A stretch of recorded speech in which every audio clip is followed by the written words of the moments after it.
TRT World's Fidelis and Mbah, who's joining me now live on set. So Fidelis, let's just go back a bit in the story. How did we get to this stage where we are now?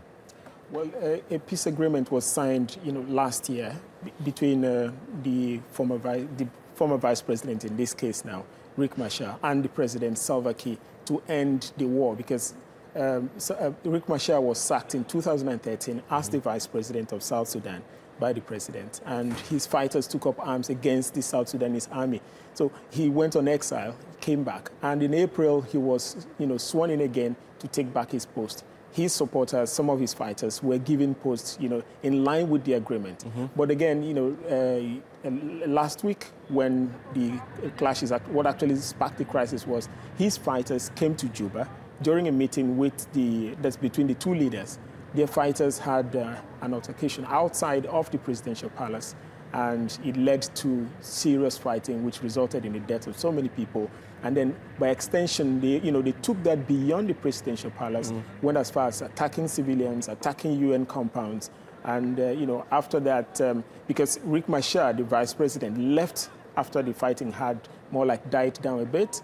And since then, no one has seen him. He's been gone. So essentially, there was a power-sharing agreement between the two men. But now Machar has gone after the violence. I mean, where is he? And are we going to see more violence as a result of the fact that he's not where he should be? Well, it's not impossible that we're going to see an outbreak of violence again, given the antecedents of both camps. Because when he was removed, his fighters, they regrouped and attacked government forces, which resulted in the displacement of over 2 million people, and thousands were killed.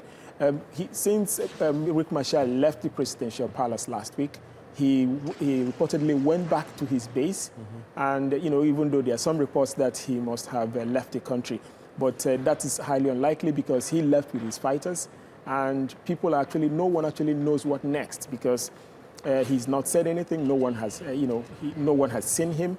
Just that some of his fighters have been seen, in his strong base. And now people are like, it's really cagey for people. Foreign nationals are leaving.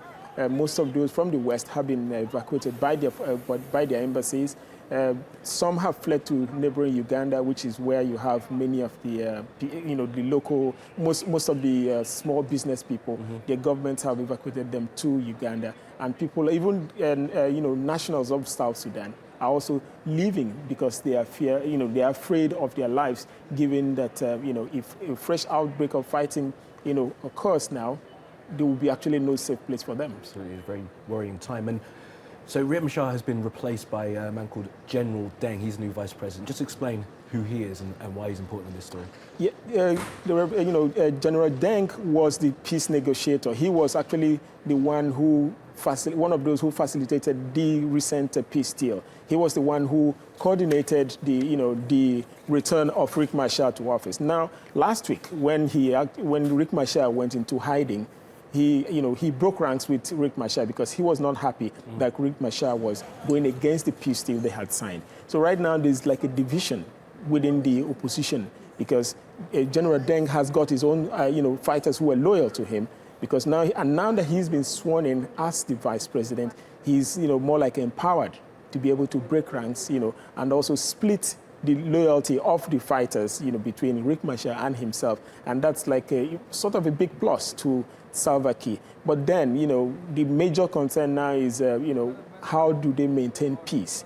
The UN Security Council is meeting later on Tuesday to decide what next, because the UN peace mission in South Sudan has got about 13,000 fighters, but they are mostly there to just maintain peace.